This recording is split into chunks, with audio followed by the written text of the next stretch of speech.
about is, everything related to net neutrality, and that the fact that we could be paying a lot more for just basic streaming. Just to get the access to the things that you want to watch. Very true.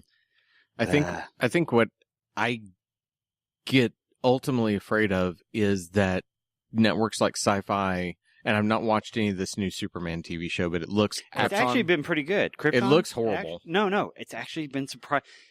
It just seems like they keep regurgitating shit to me. No, I would actually say, surprisingly enough, without telling you anything about it, it's Superman's great-grandfather. Something happens to him, so it's about his grandfather. And then, this is not a spoiler because it happens in the first episode, Booster Gold, who DC people know is a time traveler. Oh, no, actually, it's not Booster Gold. It's Adam Strange, sorry. Adam Strange, it was supposed to be Booster Gold, I think, originally when they created it. And it's Adam Strange who can travel between Earth and another planet, somehow ends up on Krypton in the past, and it's trying to figure out how to fix a problem. And the problem is not necessarily what he tells you it is or what you think it is.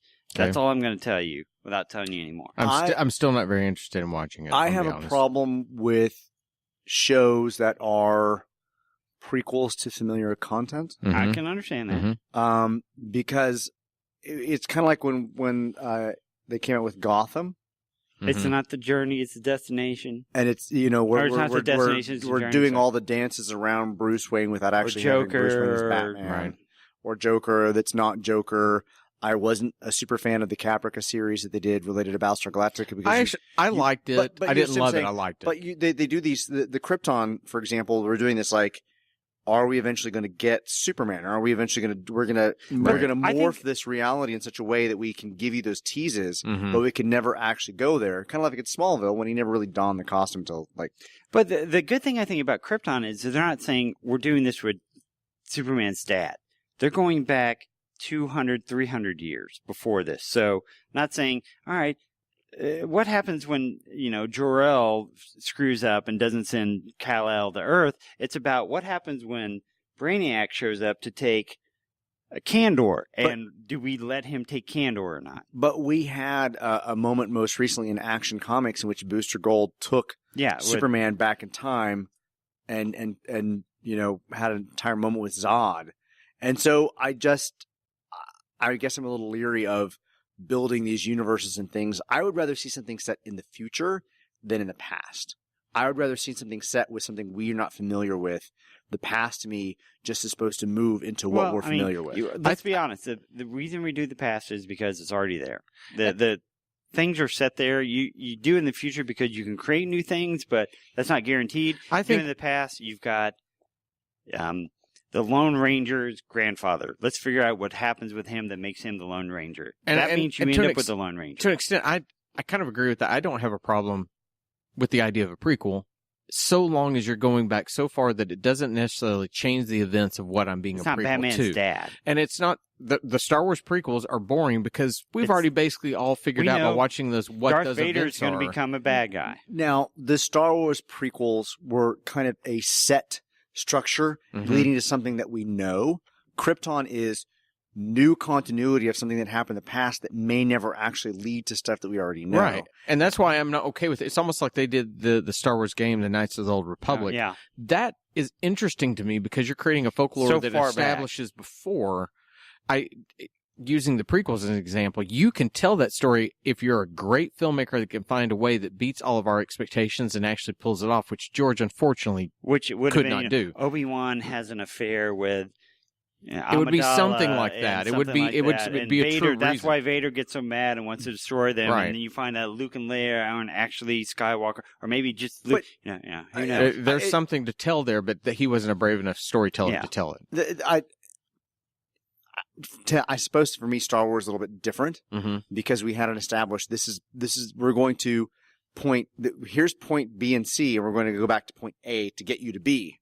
That's different to me than just this. We're creating this reality of Krypton and telling these stories about characters that we can't actually tell stories about going somewhere. Gotham was the same way for me. I'm not a fan of new concept prequels that a studio wants to make that don't have an end goal because they're just going to start making shit up as they move along to try and morph it into I agree with the crazy. no end goal. Yeah, I at least saw Star Wars is different. Star Wars is different because they did with the prequels had a we're trying to get you to a point. But you have an end goal, but you also already have every story beat lined up because basically it's sort of been told throughout, and we've had reasons to suppose what all these are. That's why I'm saying that there was nothing new and original about those prequels. Better to go back farther, than like a generation before. Just tell the story of how a kid grew up. And to go back, because I thought of this, the reason to me The Expanse has not gone wow, it can be by George R.R. Martin's protégés. They've had no moment in that series that is Red Wedding-ish. They've had nothing that's made people go, what just happened? And I realize the books may get there. No, I know. But the TV show's not done it. There's so many things I know in the books that are going to happen that if they could do A, B, and C, you'd go jaw drop, jaw drop, jaw drop. But then if they did A, B, and C, it would happen so fast. You'd go, why are these things all happening so fast? And I get you've got to take your time with it. I'm just saying that's why it hasn't gone and become a sensation, because think about Game of Thrones. Had they were 10 episodes long, so at episode 8 you always had something big happen. Somebody died. So that first season, you had Ned, and if you've not watched the show yet, I'm sorry, more spoilers. But Red Wedding, Ned, all that stuff. Yeah. Sean Bean is your hero, and that set a tone that said this show you're not going to win. No one that you want is going to be the one that triumphs over that. Yeah, he's not he may be the antagonist, but that doesn't mean he wins. The Expanse has never had a moment as of yet that turned the tables. And I think if it had ever gotten to that point, I think the audience might have grabbed onto it. And that's why I'm hoping somebody will pick it up. To me, it's a good watchable show, but it is largely kind of blah in terms of its... I can see why you say that. In terms of its pacing. I do enjoy it. I have to ask Sean sometimes what some of it means. But I did have to give Todd a recap. I don't necessarily watch the show like, oh, that was so good. I rarely ever walk away from it going, wow, I can't wait to the next one. I really think it would benefit from being an hour later on Sci-Fi, because that's their 8 to 9 o'clock, because at 9 o'clock they showed Happy, the Grant Morrison... I still haven't seen that. Well, they showed that they showed it at 9 o'clock, and they had full profanity. It was fuck, shit, everything you want to say on it. You can tell on The Expanse at 8 o'clock. You can see Avasarala saying, "What the freak is going on here?" You can see they edited out for her. She actually saying, "What the fuck is going on here?"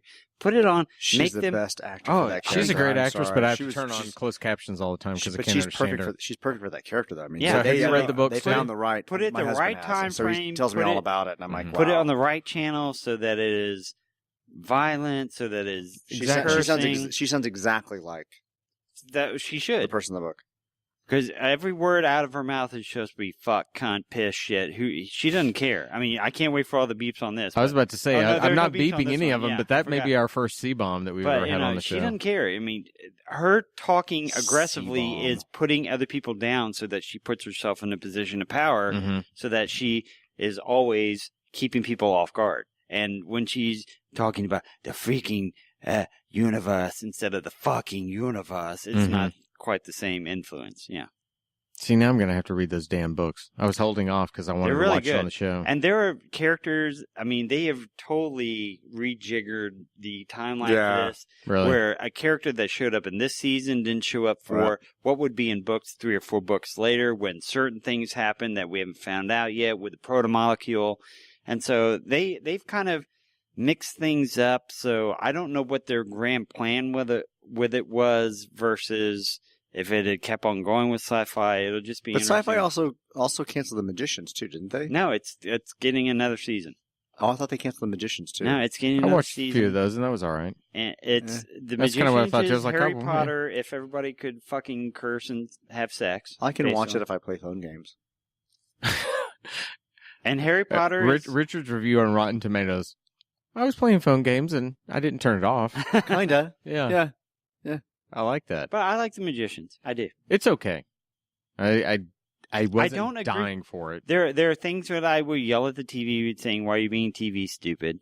But there are things that you can yell at TV and saying, "I understand why you're doing this. Why are you being so stupid?" To me, it's one of those that I can forget about and I'll go watch, as opposed to like Legion. that right now I'm letting build up on my DVR because I've decided you that burn through. Yeah, I've decided I don't want to do that as it goes. I just don't want to. I enjoy. It makes more sense when you watch it. I totally checked out of Legion. Really? I own a comic book store and I couldn't. Everybody tells me it's awesome, but I have to get to the end to actually enjoy it. I mean, the first episode of season 2 where they're having psychic battles where they're just dancing, and that's their battles. If I have to get to the end of a show to appreciate it, it's probably not a show I want to watch. I don't know that I agree because I'm right there with you. I think that sometimes you get it's suddenly the relevance of what the message has been all the way through when you get to that final thing.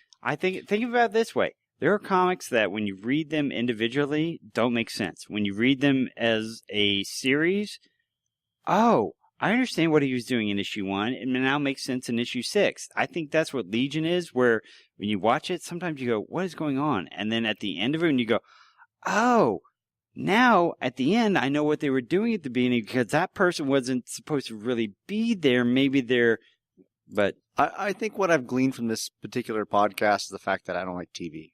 Well, there's that too. No, that could be. That's basically what it came like. Nah, I hate that. Nah, I hate that. Oh, that show, I hate that too. Oh, that concept, I hate think that. We can That's basically what just happened. I think we can all agree that there's something that the three of us enjoy, and that's a morning poop. There you go. All right. And with that note, let's go take ours, and we'll talk more tomorrow.